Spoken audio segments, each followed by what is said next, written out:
We are entering into the 25th year of this boil water advisory.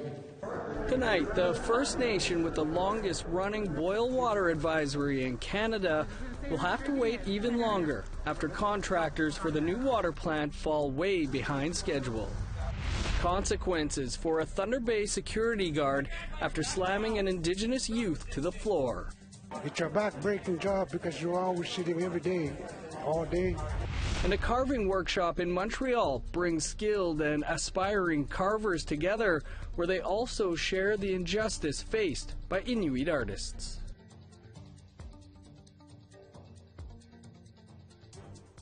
Good evening. Welcome to APTN National News. I'm Dennis Ward. Liberals are facing accusations of a cover-up after a Liberal-led committee voted to investigate the SNC-Lavalin scandal in a limited way. And they won't hear from the one person with all the answers. I don't have any comments. This is Jody Wilson-Raybould leaving her lawyer's office last night, not answering any questions. There are allegations the former Attorney General was improperly pressured by the Prime Minister's office to help SNC-Lavalin avoid criminal prosecution. Liberal members of the Justice Committee used their majority to reject an opposition bid to have Wilson-Raybould testify. Instead, they'll hear from the new Justice Minister and two senior civil servants. This has opposition parties accusing the Liberals of a cover-up. Lisa Raitt is a Conservative member of the House of Commons Committee. We want to try to help her be able to come forward, and so far the Liberals keep blocking us. As controversy swirls over Jody Wilson-Raybould's resignation from Cabinet in British Columbia, leaders there say they continue to support the former Justice Minister. Grand Chief Ed John from the First Nation Summit believes Wilson-Raybould's reputation remains unscathed and her accomplishments should be acknowledged. He's also critical of the way the Trudeau government treated her and believes her resignation is a huge step back for Indigenous people in Canada and for reconciliation. We certainly stand celebrating her achievements. She's a remarkable woman. She's very well educated and understands these issues at a depth that very few people in this country, certainly at the cabinet table, would have. So that in itself is a tremendous loss to the country, but a tremendous loss to us as well. Nunavut's Baffin Correctional Centre is infamous. The Auditor General of Canada said the facility puts the safety of staff and inmates at risk. Most people want to get out of BCC, not in. But one man who advocates for prisoners got kicked out of jail, and he's taking them to court to get back in. Thomas Roner has been a journalist in Iqaluit for around 4 years. He started at Nunatsiaq News, has been in the Toronto Star and Vice. Most of his work focuses on prison and prisoners, showing in print just how difficult things are for the inmates. Until one day in October 2018, when he went to visit prisoners at the Baffin Correctional Centre. In October, I was placed under a partial ban by the warden, and I was told it was because I was seen passing unauthorized material to two prisoners. That material was printouts of the Vice stories for which the prisoners were interviewed. The Nunavut Justice Department says the ban is justified, even if the allegation is that Roner was giving inmates their own press clippings. Henry Coman is the Deputy Director of Corrections for the Government of Nunavut. It's not the newspaper clippings itself, it's the actual paper, because there are methods of concealing weapons, contraband, drugs, that kind of stuff.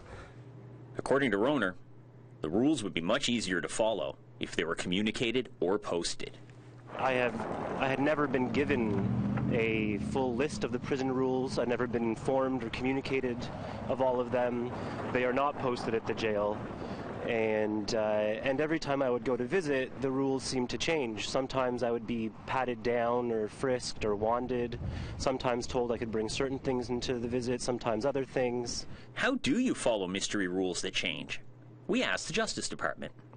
Doesn't it make it harder for people visiting to follow those policies if it's a moving set of goalposts? I suppose it would be, but that's why we've taken steps to try and correct that so that people are aware at the outset what is expected. After the partial ban in October, the ban was expanded to all of Nunavut's prisons. Guess how many people are banned from all 5 of Nunavut prisons? It is a short list. How many people in total are barred from Nunavut prisons? To my knowledge, he's the only one. The Justice Department insists the ban is temporary. We asked, so when does it end? I don't have an answer for that at the moment, but all I can say is that it will come to an end at some point. As the only person banned from all Nunavut prisons under an ongoing temporary ban with no end in sight, Roner wanted to know why. The director decided that I am now banned from all prisons in Nunavut, from visiting all prisoners. And the reason that the director gave me was that he decided my visits were not in the best interest of prisoners. So now Roner, with the help of pro bono lawyers, has taken the Justice Department to court to get his visits back. That process is underway. The Justice Department will be presenting a new bill to the Legislative Assembly this spring, calling for massive reforms to Nunavut's prisons. That process is also underway. But for now, one of the few people advocating for prisoners in Nunavut is banned from all Nunavut prisons with a one-of-a-kind ban. The Justice Department is going to find out whether that will hold up in court and what is in the best interest of the prisoners. Kent Driscoll, APTN National News, Iqaluit. Neskantaga First Nation has been under a boil water advisory for 25 years. It's the longest in Canada. Frustrated with delays to their water treatment plant, the community is moving ahead with plans of their own. Willow Fiddler was in Neskantaga and brings us this report. The contractors hired by the federal government to upgrade Neskantaga's water treatment plant were given notice on Wednesday. We are here to announce, effective immediately, Kingdom Construction Limited has been directed to cease all operations in Neskantaga First Nation with respect to the water treatment plant upgrade project. Chief Wayne Munias says the community is fed up with waiting for clean, safe drinking water. We are entering into the 25th year of this boil water advisory, and this has been a long-standing issue that the community has suffered. In 2017, Indigenous Services announced $8.8 million to upgrade the water treatment plant. May 30th, 2018 was the date that the people of Neskantaga expected to have clean drinking water, and as of today, we are about 8.5 months behind in that schedule. Chief Munias referred questions about why the construction company is behind schedule to their lawyer, but a tour of the treatment plant provided some clues. Disconnected power supplies, no working furnace, and an incomplete staff bathroom are among some of the unfinished business. For our fire hydrant, and they're disconnected. That's what it comes out in the tap water in the homes, like this. That's why we use the reverse osmosis for drinking water. Citizens have to come here to this reverse osmosis station for clean water. They fill up jugs to haul back to their homes. It was supposed to be a temporary fix when they were installed 9 years ago. This is a prime example what each community member goes through on a regular basis, just to provide drinkable, potable water for themselves, for their kids. Some people use this to bathe their little ones. Some people, even adults, use this to bathe themselves because of the rashes that they encounter from exposure to the water that comes out of their taps or their shower heads. So. There's an RO unit at the school too, and it's often empty by the afternoon. The children here have lived their entire lives under the boil water advisory. Neskantaga's health director says she's seen how it affects people in the community. It's stressful, especially if somebody that doesn't have a vehicle, to be getting water daily to get, for your cooking, your bathing or whatever, drinking water. Chief Munias says Indigenous Services needs to work with them to get a new contractor who will complete the project. In the meantime, he's calling for the shutdown of the RO units and for bottled water to be supplied to all homes instead.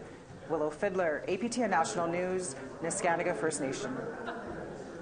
And we want to hear what you think. Here's how to continue the conversation. Send your emails to news@aptn.ca. Find us online at aptnnews.ca and on youtube.com/aptnnews. You can also follow us on Facebook, Twitter, and Instagram for more Indigenous news. An emotional appeal from the families of 3 members of 6 nations of the Grand River who were murdered last November. The Ontario Provincial Police released the video on social media today. The murders of Melissa Miller, Alan Porter, and Michael Jamieson remain unsolved. Miller was 7 months pregnant when she was killed. It's tough going out without him, but it's tougher knowing that there's killers in our community. That's what's scary, because we got kids out there yet. Who's next? A Thunder Bay security guard caught on camera throwing a teen to the floor and handcuffing him has been charged with assault causing bodily harm. Thunder Bay police are not naming the 29-year-old accused. The incident happened earlier this month. A video of the incident was posted on social media and later removed.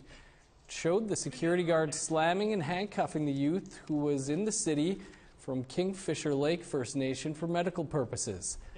Loblaw, the parent company of Shoppers, condemned the actions of the guard. Police confirm the youth in the video is not facing charges. Officers were initially called to the store for a report of a theft. Coming up, a story of restorative justice. But before we head to the break, a look at what's coming up after the news. Hello, I'm Todd Lamarand, and here's what's coming up on Nation to Nation. BC Chief Judy Wilson has a lot to say about the resignation of Jody Wilson-Raybould, and what she says is substantial disrespect from the federal government.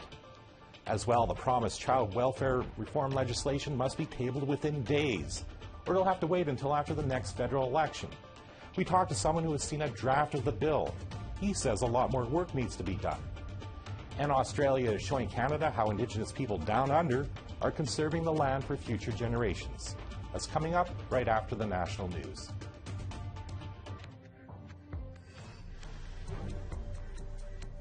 Here's a look at Friday's weather forecast starting on the East Coast. -2 in Fredericton and St. John's. -15 under sunny skies for Nain. 10 below in Cartwright. +2 for Montreal. -5 in Chibougamau. +2 for Peterborough and Toronto. -1 in North Bay. -8 in Thunder Bay. 11 below for Sioux Lookout. In northern Manitoba, sunny skies and -18 for Puckatawagan. -16 for Winnipeg and Gimli. 18 below in Brandon. -15 for Swift Current. 20 below under sunny skies for North Battleford. -17 in Meadow Lake. -14 in La Ronge.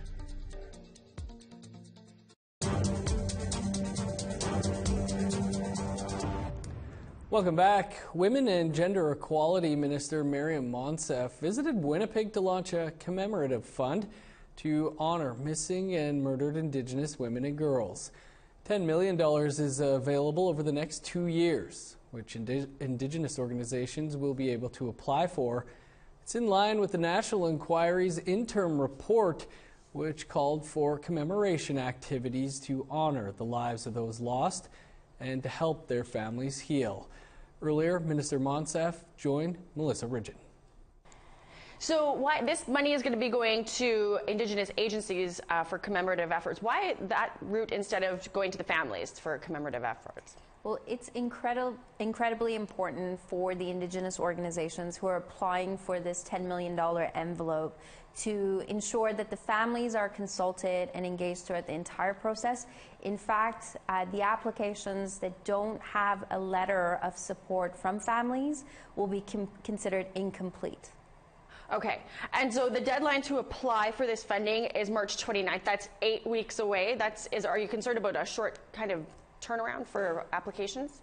March 28th is the final day to put forward an application, and we developed this entire process in consultation with families, in consultation with the Indigenous Women's Circle that is directly guiding my department at Women and Gender Equality.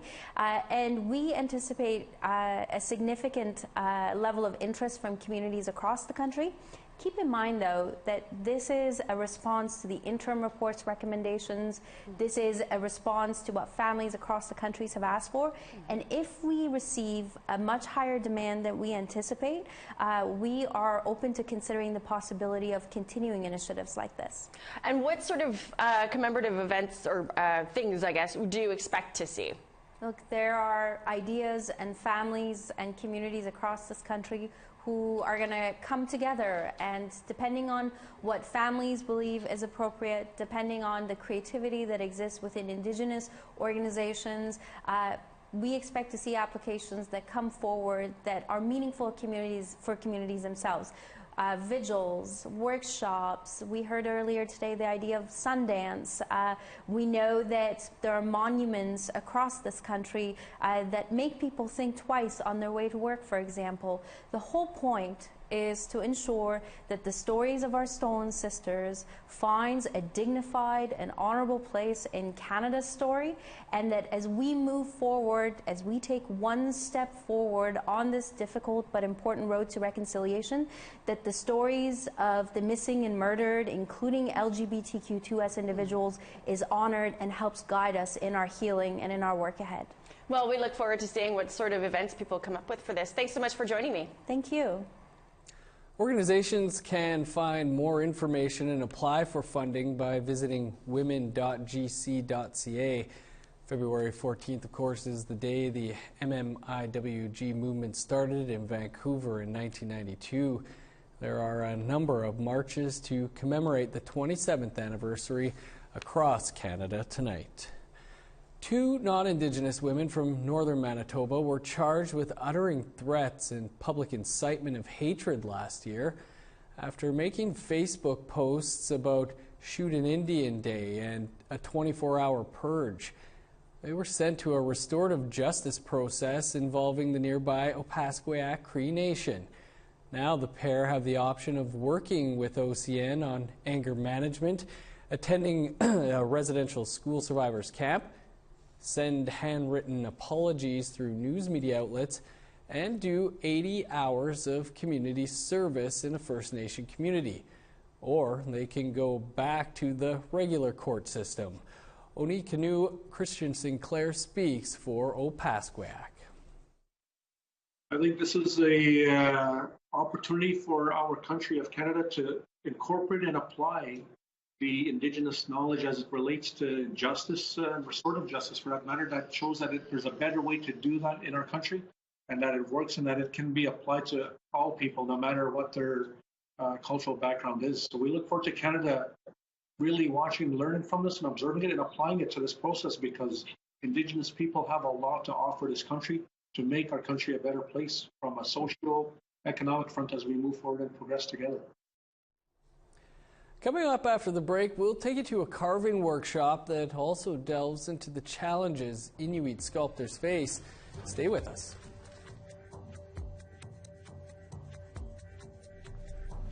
Here's the rest of your Friday weather forecast, picking back up in northern Alberta.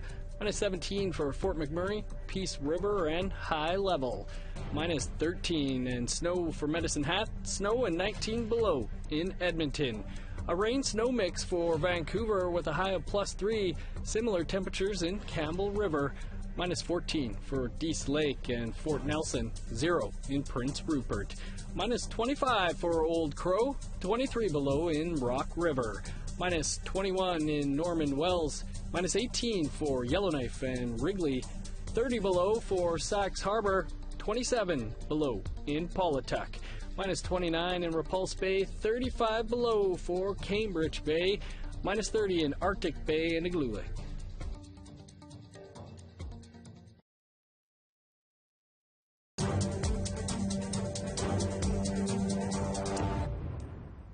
Welcome back.